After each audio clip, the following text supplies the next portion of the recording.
नमस्कार, आप देख रहे हैं मिथिला दस्तक और हमारे आज के बिहार इलेक्शन कार्यक्रम 2020 पर हमारे गेस्ट आए हैं डॉक्टर श्याम बालक जी और इनसे हम आज बात करेंगे कि बिहार में जो गठबंधन की सिस्टम है या स्थिति है, उस स्थिति पर हम इनसे चर्चा करेंगे कि वर्तमान में एनडीए दो खेमों में जो दिख रहा है, एक तरफ बीजेपी और जदयू जो खुल करके अलायंस है और एक दूसरे को अपने कंस्टिट्यूएंसी में सपोर्ट कर रहे हैं और आंतरिक सपोर्ट किस प्रकार का है इस मुद्दा पर करेंगे। दूसरा कि बीजेपी और लोजपा उनका वैचारिक किस प्रकार का ये गठबंधन है, इस मुद्दा पर हम आज इनके साथ बात करेंगे। साथ में बिहार का जो अपडेट है उसके बारे में हम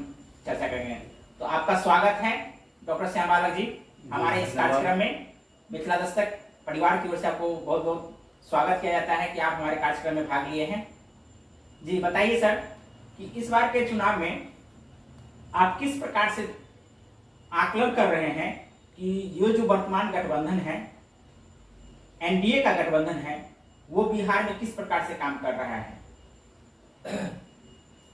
देखिए, सबसे पहली बात ये कि इस बार का जो चुनाव है तो वो कुछ अलग ढंग से हो रहा है। इसमें एनडीए दो दांव खेल रहे हैं। अच्छा, पहले भी ऐसे करते आया है। अब एनडीए बीजेपी जो सरकार बनाती है जिस भी स्टेट में, तो उनके पास वो दो तीन ऑप्शन लेके चलते हैं और चुनाव के बाद, रिजल्ट के बाद उनको लगता है कि हम किस ऑप्शन के माध्यम से सरकार बनाए उस पर वो काम करना शुरू कर देते थे। यहाँ भी ये दो ऑप्शन लेके चल रहे हैं।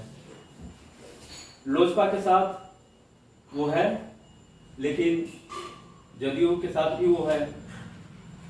तो यहाँ पे ये गौर करने का वाली बात है, जहां जहां जदयू का उम्मीदवार है वहां ही लोजपा अपना उम्मीदवारी खड़ा किए है और जहां बीजेपी का है वहां लोजपा का नहीं है। नहीं सर, कुछ इसमें कहना चाहेंगे कि जहां बीजेपी खड़ा है वहां लोजपा नहीं है और लोजपा वहां सीट अपना दे रहा है, जहां जदयू और बीजेपी के अन्य गठबंधन के जो दल हैं, चाहे साहनी जी का जो पार्टी है वीआईपी, वो भी उनके साथ में है, तो वहां जो है अपना उम्मीदवारी दे रहा है। हाँ, ऐसा है। मधुबनी में भी ऐसा देखने को मिला है। तो रिजल्ट के बाद हमको लगता है अगर लोजपा और बीजेपी मिला के अगर इनको सरकार बनाने के लिए जितना विधायक की जरूरत पड़ेगी उतना अगर हो जाता है तो ये शायद नीतीश कुमार जी को साइड करके लोजपा के चिराग पासवान जी को मुख्यमंत्री बनाएंगे और बीजेपी का सरकार बना लेंगे। ऐसा उनका मानसिकता है। ऐसा अगर नहीं होता है तो वो फिर तीनों जदयू, लोजपा और ये बीजेपी मिला के जो है सरकार बनाएंगे और मुख्यमंत्री बनाएंगे नीतीश कुमार का। ये दो रणनीति पे वो काम कर रहा है। अगर उनको उतना सीट मिल जाती है तो वो जदयू को पीछा छोड़ देंगे। तो आपको ये जो लगता है कि आप जिस प्रकार से कह रहे हैं कि बीजेपी दो दाव पर अपना इस चुनाव को लड़ रही है, अधिकांश अन्य राज्यों में भी इसी प्रकार से करते हैं। लेकिन आपने जो एक बात रखे हैं वो बहुत ही आश्चर्यजनक है कि यदि मान लीजिए लोजपा और बीजेपी मिलकर के सरकार बनाती है तो लोजपा के आला कमान वर्तमान में जो चिराग पासवान है, क्या उनको मुख्यमंत्री बनाया जा सकता है या बीजेपी अपने कैंडिडेट को जो है मुख्यमंत्री बनाएंगे? बीजेपी इन्हीं को बनाएंगे, लोजपा को चिराग पासवान को बनाएंगे। ऐसा क्यों आप लग रहा है कि आभास हो रहा है कि चिराग पासवान को ही बनाया जाएगा? क्योंकि उनका जो रणनीति देख रहे हैं, बिहार में बीजेपी ठीक है। बीजेपी ने मतलब हर क्षेत्र में उनका, हर स्टेट में वो सरकार में धीरे धीरे आ रहे हैं। कलम नीचे था। लेकिन बिहार में वो बीजेपी को ही मुख्यमंत्री बनाएंगे। अभी लोजपा के जो है, माने बीजेपी यहाँ दो रोल करने जा रही है। एक में आपके कहने का आधार है जो लोजपा और बीजेपी, और यदि नहीं होता है तो लोजपा, बीजेपी और जदयू तीनों मिला करके सरकार बनाएंगे। उस स्थिति में जो रणनीति है नीतीश कुमार को जो मुख्यमंत्री बनाएंगे। लेकिन लगातार चिराग पासवान जी विरोध कर रहे हैं कि हम किसी भी कीमत पर नीतीश कुमार को सरकार नहीं बनाने देंगे, उन्हें मुख्यमंत्री का पद इस बार हम नहीं लेने देंगे। तो क्या आपको लगता है, जैसा संदेह किए हैं कि तीनों मिलाकर के सरकार बनाएगी? अब देखिए ना, अगर मान लीजिए बीजेपी और लोजपा मिला के अगर इतना सीट आ जाती है जितना सरकार बनाने के लिए जरूरत है, तो ये दोनों मिलके बनाएंगे, चिराग पासवान तुम खुद ही बना देंगे, और नहीं तो नीतीश को बनाएंगे। और ये लोग बीजेपी वाले जो है ना, अपना पाला बदलने में अभी कुछ बोल रहे हैं, चुनाव कुछ बोलेंगे। इधर राजनीति में ये आम बात है, इसमें आप नहीं कह सकते जो अभी बोल रहे हैं चुनाव के बाद में वही बोलेंगे। राजनीति में आजकल की जो राजनीति हो रही है माने स्टेबल नहीं है। ये सबसे बड़ा बात, ये सबसे बड़ा मुद्दा है आपका, स्टेबल नहीं हो सकता। में कुछ कहेंगे ये 60 या 70 के दशक की राजनीति नहीं है। इसमें तो अभी देखिए टिकट बांटने की बात हो रही थी, सब विचारधारा सब अपना अपना खत्म कर लिए, जिसको जहां मिला टिकट लेके निकल। ये बहुत ये वाइटल पॉइंट है। जिस विचारधारा से वो राजनीति में आए थे, वो जिस विचारधारा पर काम कर रहे थे, टिकट के चक्कर में सब देख रहे हैं क्या माने चुनाव से पहले कुछ विचारधारा और चुनाव के बाद भी कुछ अलग विचारधारा बन सकता है। जिस पार्टी से टिकट मिल गया, जिस राजनीतिक विचारधारा से टिकट मिल गया, उसी राजनीतिक विचारधारा के हो गए। बहुत ऐसे एग्जाम्पल आप देख सकते हैं। तो कुछ नहीं कहा जाता है। अब क्या बोले, अमित शाह कह रहे हैं ना कि हम किसी भी हाल में नीतीश को ही मुख्यमंत्री बनाएंगे, ऐसा कोई जरूरी नहीं है। चुनाव रिजल्ट आने दीजिए, तोड़ मोड़ करके राजनीति करने का तो बीजेपी की पुरानी वाली है, नई बात थोड़ी है। अब हर जगह देखिए, जहाँ जहाँ हुआ है, लास्ट में तोड़ मोड़, चुनाव से पहले कुछ और कह रहे थे, अभी कुछ और करके एक पहले मन से कह रहा कि किसी तरह हमारी सरकार बन जाए, और वो उसमें सफल होते हैं। दूसरा मेरा सबसे प्रश्न है कि लोजपा में अधिकांशतः जो कैंडिडेट खड़ा किए गए हैं वो बीजेपी से आए हुए कैंडिडेट हैं, आए हुए नेता हैं, या कहते हैं उसका कार्यकर्ता है जो एनवाइड है वो आए हैं जी। तो इसको आप किस रूप में देख रहे हैं कि ऐसा नहीं हो सकता है कि लोजपा को जो है सुधर किनार कर दिया, जैसा कि मध्य प्रदेश में किया गया था, ऐसा किया जा सकता है? अरे ऐसा कोई बात नहीं। अप्रत्यक्ष रूप से अगर देखा जाए तो पूरे बिहार में लोजपा और बीजेपी मिलकर चुनाव लड़ रहे हैं। हम इसको इसी दृष्टिकोण से देख रहे हैं। भले सब सामने लोग दिख रहा है, अलग अलग लड़ रहे हैं। आप एक उदाहरण ले लीजिए सर, यहाँ मधुबनी कंस्टिट्यूंसी से जो खाड़ हैं सुमन महासेठ जी, वो पहले बीजेपी के कैडर लीडर नेता थे, इससे पहले एमएलसी भी रह चुके हैं, और अभी वर्तमान में चुनाव वीआईपी के टिकट से लड़ रहे हैं। तो क्या लगता है कि कितना स्टेबल होगा कि चुनाव के बाद ये जो है वीआईपी में ही रहेंगे, या बीजेपी को दामन थाम लेंगे, डायरेक्ट दामन थाम लेंगे, या नहीं थामेंगे फिर भी तो वो उसी का कैंडिडेट हुआ? देखिए, अभी कुछ नहीं कहा जा सकता है। चुनाव होने दीजिए, रिजल्ट आने दीजिए। जो भी तालमेल अभी बैठा हुआ है सब चेंज हो जाता है। चुनाव के रिजल्ट के बाद सब बदल जाएगा, समीकरण भी बदल जाएगा। अच्छा, जातीय समीकरण पर हम आप चर्चा करेंगे कि एक तरफ एमवाई समीकरण होता है, जो पहले से बहुत लालू यादव के समय से एमवाई गठबंधन के जो सबसे मुख्य पकड़ है एमवाई। तो एमवाई को इस बार का रुख गठबंधन के लिए कितना इस बार फायदेमंद है? एमवाई को सब क्लियर कीजिए। एमवाई मतलब क्या? एक एमवाई में हुआ मोहम्मदेव और यादव, इन दोनों को माई समीकरण कहा जाता है, जो लालू यादव के समय से था। अब इस बार के चुनाव में किस प्रकार का फायदा, राजनीतिक फायदा जो है सो राजद को मिलने जा रहा है? देखिए, आप देखते होइएगा न्यूज पर या सोशल साइट पर, ये बात तय है जो जहां भी इनकी सभा होती है नीतीश कुमार की या उनके विधायक का, तो पुरजोर विरोध हो रहा है। खुलेआम मंच पे आके लोग उनका विरोध करते हैं, कहेंगे आपको हमने 15 साल दिया, आपने मेरे लिए क्या किया। हाँ, तो हर जगह इनका विरोध हो रहा है। जनता दल यू का, चाहे उनका पार्टी का, दूसरे विधायक का। तो तय है कि इस बार वो सरकार में नहीं आएंगे। आप देखिए, उनका जनसभा भी देखिए, तेजस्वी का देखिए एक तरफ, सुशील मोदी या नीतीश कुमार का देखिए। किसका लग रहा है कि आपको बहुत अंतर आपको दिख जाएगा? तगड़ा किसका लग रहा है?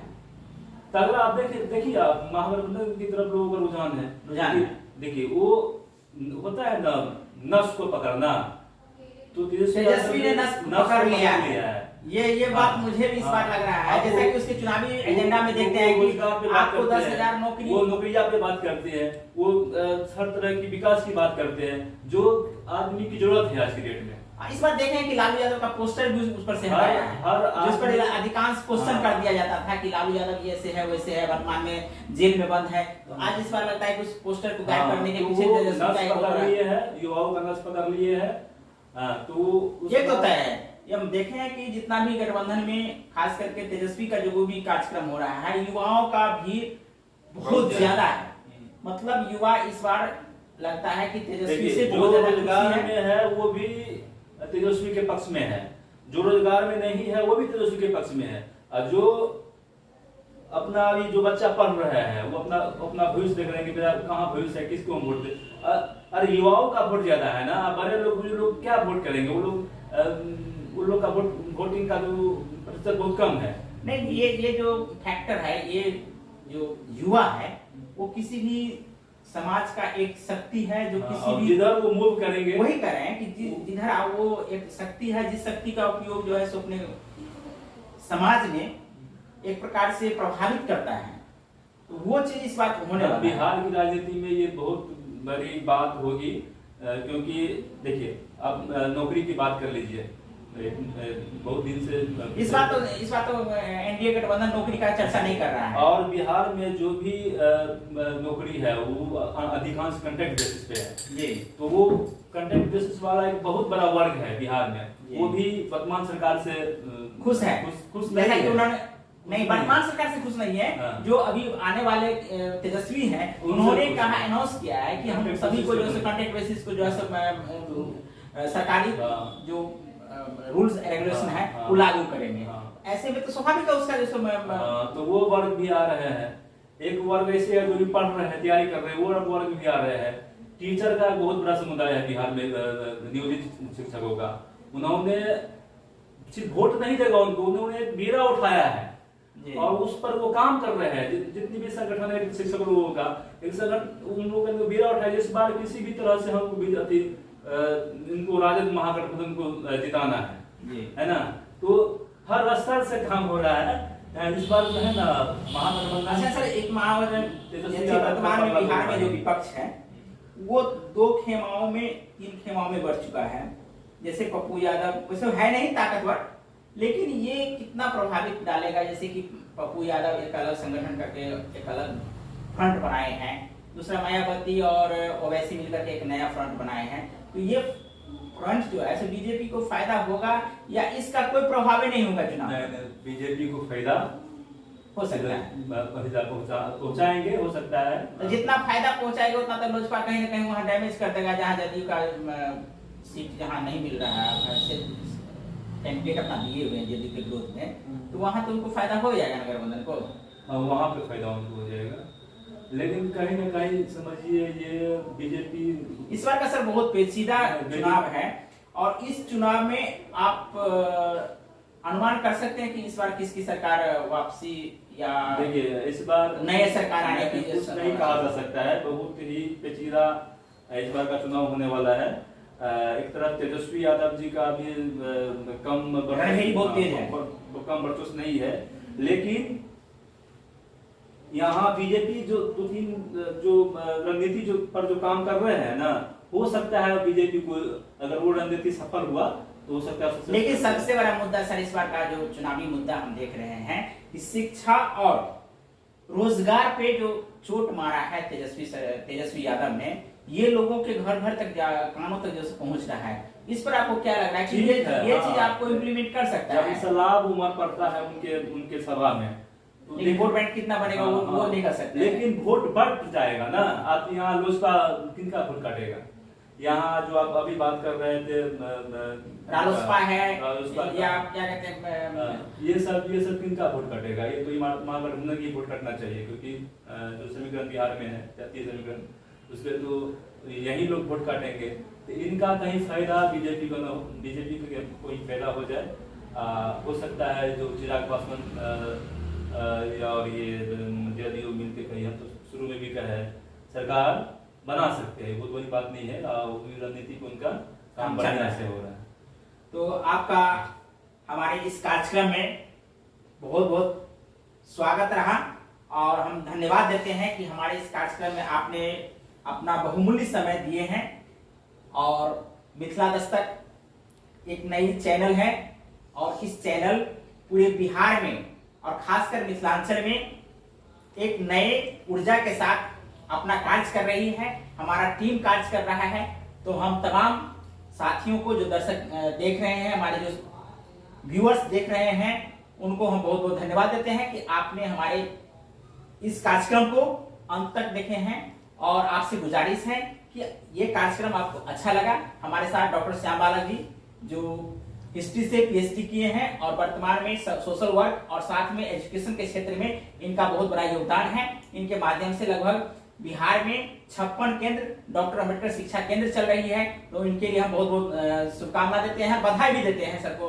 और आप लोगों को यदि ये वीडियो अच्छा लगे तो निश्चित रूप से शेयर कीजिए और साथ में यदि हमारे YouTube चैनल पर आप ये कार्यक्रम देख रहे हैं तो सब्सक्राइब कीजिए। और हम यही कहेंगे कि आप हमारा कार्यक्रम देखते हैं और अच्छी से अच्छी कार्यक्रम लगे तो कमेंट करके जरूर बताएं। और यदि आपको थोड़ा भी संदेह लगे तो आप हमें वो भी कमेंट करके बताएं। धन्यवाद, बहुत बहुत धन्यवाद।